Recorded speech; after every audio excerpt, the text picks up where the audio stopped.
राधे राधे। जय श्री कृष्णा। संकट हर लो अब सभी विघ्न हरता गणेश।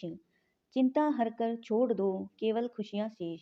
देव विघ्न हरता बनो संकट हम सबके टाल। खुशियां दामन में भरो कर दो हम सबको निहाल। आप सभी को संकट चौथ की हार्दिक शुभकामनाएं।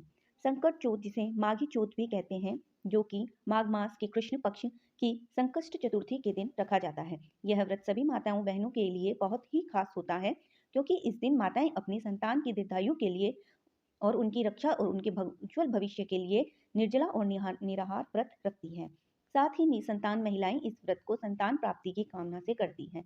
इस व्रत में जितना आवश्यक जितना अनिवार्य पूजा करना होता है, उससे भी ज्यादा जरूरी होता है कि व्रत की कथा सुनना। तो प्रिय श्रोताओं, आज की इस वीडियो में मैं आपको संकट चौथ की व्रत की में हर घर में सुनी जाने और सुनाई जाने वाली कथा सुनाऊंगी। बहुत ही महत्वपूर्ण है। आप सभी से अनुरोध है, कथा को पूरी जरूर सुनिए, बीच में अधूरा मत छोड़िएगा। अपनी अपनी श्रद्धा और सामर्थ्य के अनुसार संकट चोट की पूजा करने के बाद कथा में पहले अपने हाथ में कुछ तिल और पुष्प रखें। कथा समाप्ति के बाद इन तिल और पुष्प को जल के लोटे में डालकर चंद्र देवता को जल का अर्घ देना चाहिए। तभी कथा श्रवण का पूरा पूरा पुण्य प्राप्त होता है। एक बार एक गांव में एक बूढ़ी माई रहती थी। वह बूढ़ी माई बहुत ज्यादा गरीब थी। उन बूढ़ी माई के परिवार में उनका एक बेटा था। वही उनके बुढ़ापे का इकलौता सहारा था। उनके पास कुछ भी तो नहीं, लेकिन गांव के जितने भी घरों में पशु थे, उन लोगों के पशुओं को बूढ़ी माई का बेटा जंगल में चराने ले जाया करता। शाम होने पर सभी गौओं को गांव के लोगों के सुपुर्द कर दिया करता। पशु चराने के बाद गांव वाले जो कुछ भी दिया करते, उसी से माँ बेटे का घर चलता था। इस तरह से किसी तरह से उनके दिन कट रहे थे। एक बार की बात है, बूढ़ी माई का बेटा गांव के पशुओं को जंगल में चराने के लिए ले जा रहा था, तो रास्ते में उसे गांव की कुछ महिलाएं मिली, जिनमें से एक बुजुर्ग सी दिखने वाली महिला ने उस बेटे से कहा कि बेटा, तुम तो सारा दिन जंगल में गाय चराते हो, फिर तुम्हारी माँ घर बैठकर पकवान बना बना कर खाती है। लड़का बोला, ऐसा तो हो नहीं सकता, मेरी माँ कभी ऐसा नहीं कर सकती। तब गांव की वह महिला बोली कि अगर तुम्हें विश्वास ना हो तो आज जरा घर थोड़ी जल्दी चले जाना, जाकर तुम खुद ही अपनी आंखों से देख लेना, और जब तुम अपनी आंखों से देखोगे तब तो तुम्हें विश्वास होगा ना। लड़के ने सोचा, ठीक है, देखने में आखिर मेरा क्या जाता है। अब लड़का हर दिन जिस समय पर अपने घर पहुंचा करता था, आज उस समय से थोड़ा पहले वह घर आ गया। उस दिन संकट चौथ का दिन था। बूढ़ी माई ने संकट चौथ का व्रत रखा था और वह तिलकुट्टा बना रही थी। चूल्हे पर कढ़ाई चढ़ा रखी थी, जिसमें वह तिल भून रही थी। जलते हुए चूल्हे पर चढ़ी हुई कढ़ाई देखकर और उसमें तिल भुने जाते देखकर अब तो लड़के को गांव की महिलाओं द्वारा सुनी सुनाई बातें पर विश्वास होने लगा। उसने सोचा कि आखिरकार गांव की जो चाची ताई थी वह ठीक ही कह रही थी। और यहाँ देखिए, मैं तो जंगल में भूखा प्यासा दिन भर भटकता रहता हूँ, पशु चराता हूँ फिरता हूँ, और मेरी माँ घर में पीछे पकवान बना बना कर खाती है, और उसे गांव की महिलाएं द्वारा सीख सीख लग गई। तो वह लड़का अपनी माँ से बोला, माँ, मैं तो घर छोड़कर जाऊंगा। बूढ़ी माँ बोली, बेटा, ऐसा क्या बात हो गई जो तू ऐसी बातें कर रहा है। बेटा बोला, मैं तो चला जाता हूँ जंगल में और देख रहा हूँ तुम मेरे पीछे पकवान बना बना कर खाती हो। मुझे खिलाना तो दूर, तुम मुझे बताती तक नहीं। माँ, अब मैं इस घर में नहीं रहूंगा, मैं तो जंगल में जाऊंगा। बूढ़ी माई ने अपने इकलौते बेटे को बहुत समझाया कि बेटा, आज तो संकट चौथ का व्रत है, इसलिए तिलकुट बना रही थी, लेकिन बेटा नहीं माना। बूढ़ी माई को समझ समझ गई कि जरूर इसे किसी न किसी ने सिखा पढ़ा दिया है, और अब वह कहने से नहीं मानेगा। जब बेटा जाने लगा तो बूढ़ी माई ने बेटे के साथ कहा कि बेटा, ये ले, संकट चौथ व्रत के तिल हैं, इन्हें तुम अपने साथ लेकर जाओ, और हाँ, जब भी कभी तुमको कोई मुसीबत आए, तिल पूरे की बैठ जाना, और अगर मैं तुम्हारे नाम से व्रत करती होंगी तो तुम्हारी मुसीबत टल जाएगी। लड़के ने फिर भी माँ का मन रखने के लिए अपने हाथ में वह तिल के ले लिए और घर छोड़कर चला गया। चलते वह चलते चलते घने जंगल के पास पहुंचा। जब जंगल के अंदर गया तो देखा सामने एक बहुत बड़ा खूंखार शेर खड़ा है। शेर ने रास्ता रोक लिया, लेकिन सोचा, आज तो मेरा बचना बिल्कुल मुश्किल है, अब तो मुझे मरना ही पड़ेगा। अब वह डर के मारे कांपने लगा, थर थर कांप ही रहा था। और जब कोई व्यक्ति किसी मुसीबत में होता है तो वो डर के मारे सबसे पहले उस व्यक्ति को अपनी माँ ही याद आती है। उस लड़के को भी अपनी माँ की याद आ गई। जैसे ही माँ की याद आई तो माँ की कही हुई बात भी याद आ गई। बेटे बेटा, जब भी कोई मुसीबत पड़े तो तिल पूर कर बैठ जाना। अब बेटे ने झट से अपनी जेब से तिल निकाले और पूर कर वहीं बैठ गया और कहने लगा, हे संकट चोट माता, अगर मेरी माँ मेरे नाम से व्रत करती है तो यह शेर गाय बन जाए और यहाँ से चला जाए, नहीं तो आज तो मेरा मरना तय है। जैसे ही उस लड़के ने ऐसा कहा, देखते ही देखते संकटा माता की कृपा से वह शेर गाय बनकर पूंछ हिलाता हुआ वहां से चला गया, क्योंकि बूढ़ी माई तो केवल अपने बेटे के नाम का ही व्रत करती थी। अब वह लड़का इधर जंगल में राम राम कहता हुआ आगे बढ़ा। थोड़ा आगे बढ़ा तो देखा एक बहुत बड़ी नदी रास्ते में उफान कर रही है। अब उसने सोचा कि अगर मैं नदी पार करूंगा तो मैं तो इतने गहरे पानी में डूबकर मर जाऊंगा। एक तो नदी का बहाव इतना तेज, ऊपर से तूफान भी आया हुआ है। अगर मैं यह नदी पार नहीं करता हूँ तो रात भी हो गई है। पीछे घना जंगल है और जंगल में रहने वाले जंगली जानवर तो मुझे निश्चित ही ये खा जाएंगे, मुझे कच्चा खा जाएंगे। आगे कुआ, पीछे खाई, फिर याद माई की आई। अब तो वह लड़का फिर से तिल पूर कर बैठ गया और बोला, हे संकट चोट माई, अगर मेरी माँ मेरे नाम के व्रत करती है तो यह नदी दो हिस्सों में बट जाए और मुझे रास्ता दे दे, नहीं तो आज तो मेरा मरना तय है। अब जैसे ही लड़के ने ऐसा कहा, नदी देखते ही देखते दो हिस्सों में बट गई और उसे आगे जाने का रास्ता मिल गया, क्योंकि बूढ़ी माई तो अपने बेटे का नाम से ही व्रत करती थी। नदी पार करते ही वह दूसरी नगरी में पहुंच गया तो वहां उसने देखा कि एक बुढ़िया पुए बनाती जा रही है और आंखों से आंसू बहाती जा रही है। और इस तरह से पकवान बनाती और रोती हुई बूढ़ी माई को देखा तो पूछा, अरे माई, बड़े बना रही हो, इसका मतलब तुम्हारे घर में कोई खुशी का माहौल है और साथ साथ तुम रो भी रही हो। जरूर तुम्हारे मन में कोई दुख की बात है, मुझे बतलाओ यह खुशी और दुख एक साथ कैसे। तो वह बूढ़ी माई बोली, बेटा मैं क्या बताऊं, हमारी नगरी में हर छठे महीने आवा पकता है। उस आवे में एक इंसान की बलि दी जाती है और उस इंसान को आवे में मिट्टी के बर्तनों के साथ बिठाया जाता है और वह जीवित नहीं बचता। हर घर से रोज एक घर का नंबर आता है।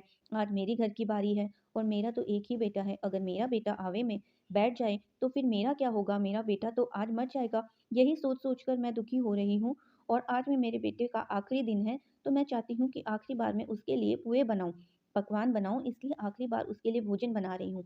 तो सोचा कुछ अच्छा बनाकर खिला दूं और मेरे बेटे को पुए बहुत पसंद है, इसलिए मैं उसके लिए पुए बना रही हूँ।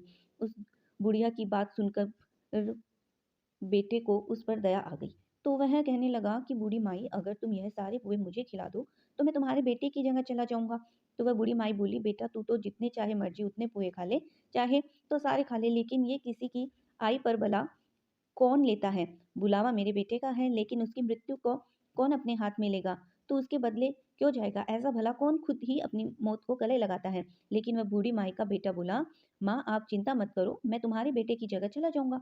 इस तरह भरपेट पुए खाकर वह सो गया। उसे तो गहरी नींद आ गई। इधर राजा के आदेश पर सैनिक बूढ़ी माई के बेटे को लेने के लिए आ गए और उसका द्वार खटखटाने लगे। बूढ़ी माई ने जैसे ही आहट सुनी तो वह दूसरे कमरे में से उस अजनबी लड़के के कमरे में गई और बाहर से दरवाजा कभी कुंडी कभी खिड़की खटखटाने लगी, लेकिन वह लड़का तो गहरी नींद में सोया हुआ था। आखिरकार बहुत देर तक खटखटाने के बाद वह लड़का उठकर बैठ गया और बोला, माई आ गए क्या लेने वाले। तो बूढ़ी माई बोली, हाँ बेटा, राजा के सैनिक आ गए हैं।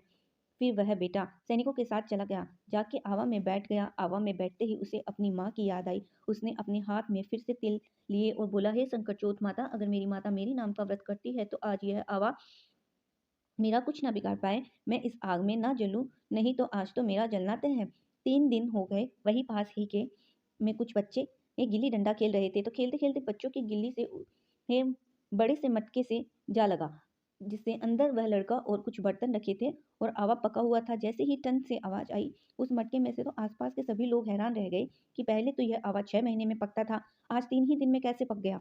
यह बात जानते ही सारी नगरी इकट्ठा हो गई। राजा को पता चला तो राजा को भी बुलावा लिया और अब तो उस आवे के चारों ओर बड़ी भारी भीड़ इकट्ठी हो गई। अब राजा ने सैनिकों से कहा कि मटका उतारो। जैसे ही सैनिक मटका उतारने लगे, अंदर से आवाज आई, भाई धीरे धीरे उतारो, भाई धीरे धीरे उतारो। यह आवाज सुनते ही सैनिक तो डर गए, मारे दूर हो गए कि आज तो इसमें से कभी कोई आवाज नहीं आई, ये लगता है अंदर कोई भूत है। अब तो राजा भी तलवार निकाल कर खड़े हो गए और बोले, सच सच बता, मटके के अंदर तू कौन है। तब मटके में से बूढ़ी माई का बेटा निकला और बोला, महाराज मैं कोई भूत भूत नहीं हूँ, ना ही मैं कोई पिशाच हूँ, बल्कि मैं तो एक बुढ़िया का बेटा हूँ और मेरी माई मेरे नाम के संकट चोट के व्रत किया करती थी, तो मैं इस बस गांव की चाची ताई के सिखाए में आ गया और घर छोड़कर निकल आया। मेरी माँ ने चलते समय मुझे कुछ तिल दिए थे और कहा था कि बेटा अगर कभी तुझ पर कोई मुसीबत पड़ेगी तो यह टल जाएगी। अब भाई यह देखो, मैं तो यह तिल पुर के किसी भी मुसीबत में जाता हूँ और वहां पर तिल पुर कर बैठ जाता हूँ, तो मेरे ऊपर की सारी मुसीबतें टल जाती हैं। बात सुनकर रानी बोली, राजा जी क्यों ना अपनी राजकुमारी का ब्याह हम इससे करा दें, क्योंकि इसको तो आप आग भी नहीं जला सकी। राजा को रानी की बात सही लगी और फिर राजा रानी ने अपनी बेटी का विवाह उस लड़के के साथ करवा दिया और अब बूढ़ी माई का वह बेटा राजा के राजमहल में घर जमाई बनकर रहने लगा।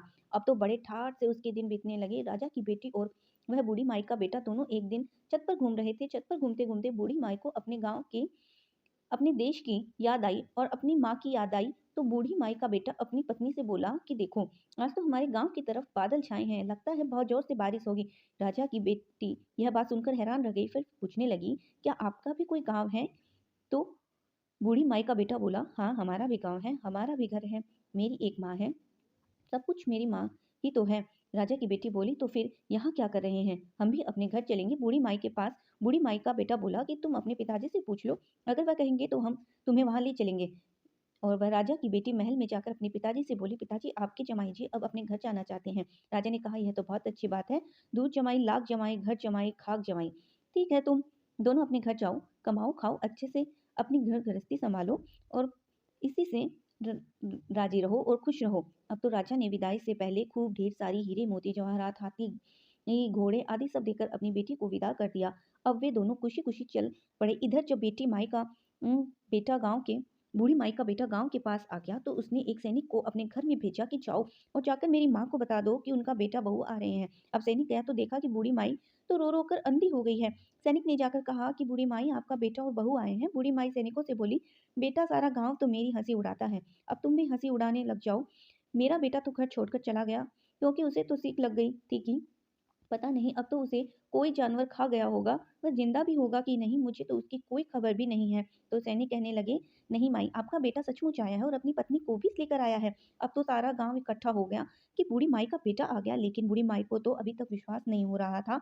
तब वह हाथ जोड़कर संकटा माता का ध्यान करते हुए बोली, हे संकटा माता, अगर मेरा बेटा सचमुच आया है तो दूध की धार सीधी इसकी मूछों पर पड़ेगी। और अब उसे चमड़े की अंगिया पहनाई गई। जैसे ही बूढ़ी माई का बेटा उसके सामने आया तो अंगिया फटकर दूध की धार छाती से बहकर बेटे की दाढ़ी मूछ पर आ गई। अब तो पूरे गांव में हंगामा मच गया कि बूढ़ी माई का बेटा आ गया, बूढ़ी माई का बेटा आ गया।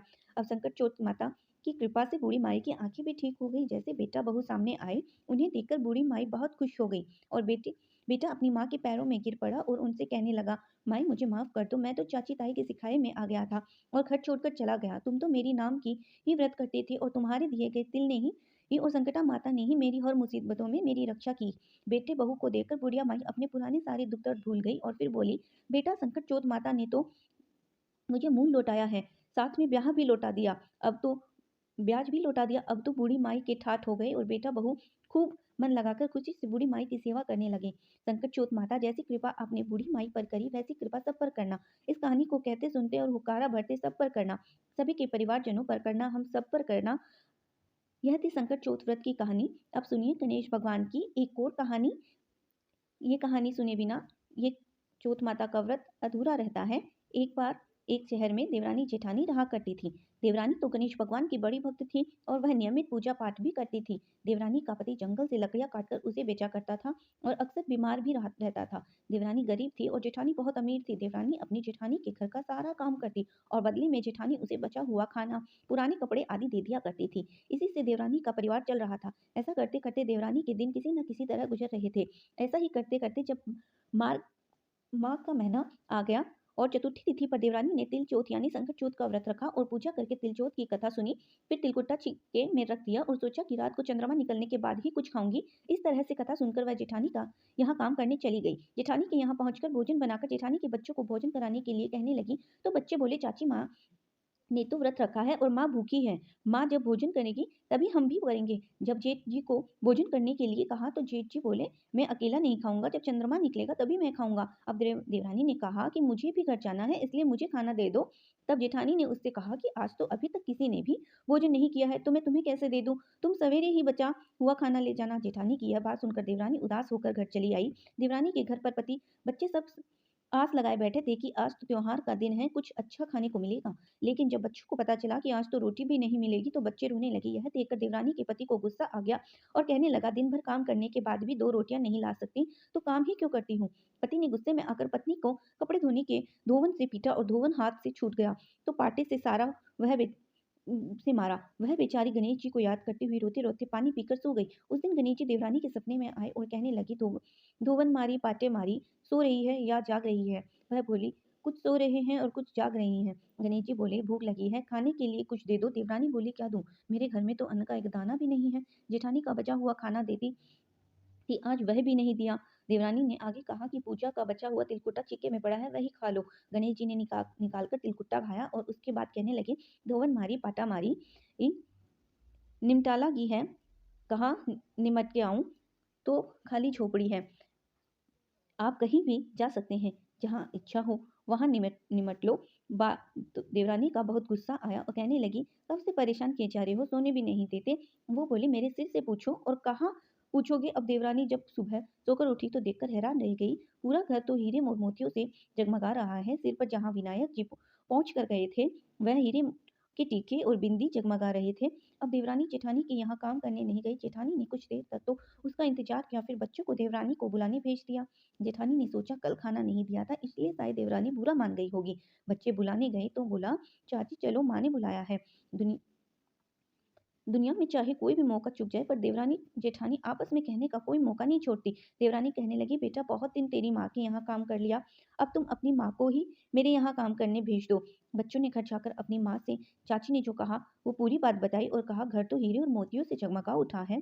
जेठानी को विश्वास नहीं हुआ। वह दौड़कर छठ देवरानी के घर पहुंची, देखकर हैरान रह गई और पूछा, यह सब तुझे कैसे मिला। देवरानी ने जेठानी को रात में हुई सारी घटना बताई। जो कुछ भी उसके साथ हुआ, एक एक बात सच सच बता दी, क्योंकि वह दिल की बहुत अच्छी थी। अब तो घर लौटकर जेठानी ने कुछ सोचा और अपने पति को कहने लगी, सुनिए, आज आप मुझे तोबन और पाटे से मारो।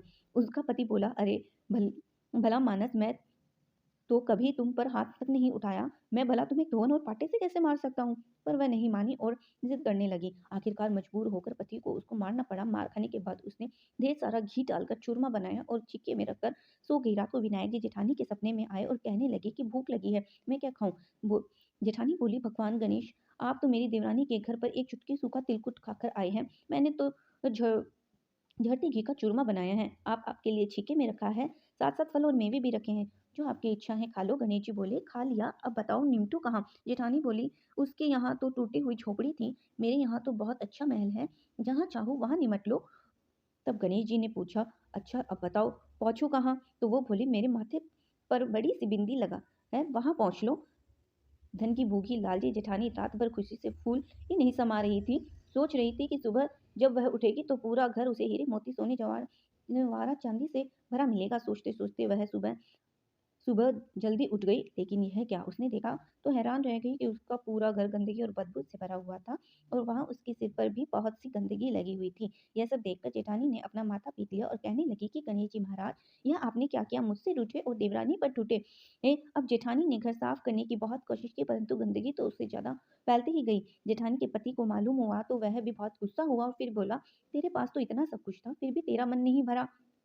परेशान होकर जेठानी ने ईंचोत के विधायक जी से मदद की विनती करने लगी। बोली, है गणपति बापा, मुझसे बड़ी भूल हो गई, मुझे क्षमा कर दो। विनायक जी ने वहां कहा, देवरानी से जलन के कारण जो तूने किया ना, यह उसी का फल तुझे मिला है। अब तू अपने धन में से आधा धन उसे देगी, तब यह साफ होगा। गणेश जी की के कहने पर उसने आधा धन तो बांट लिया, लेकिन मोहर की एक हांडी चूल्हे के नीचे गाड़ कर रख दी। उसने सोचा कि किसी को पता नहीं चलेगा और उसने उस धन को नहीं बांटा। गणेश भगवान तो सब कुछ जानते हैं। जेठानी ने अब गणेश भगवान से कहा, हे चोट गणेश विनायक, अब तो अपना यह बिखराव समेट लो। वे बोले, पहले चूल्हे के नीचे गाड़ी हुई मोहरों की हांडी और ताव में रखी हुई सुई की भी तो पाती कर, इतना भी बंटवारा कर।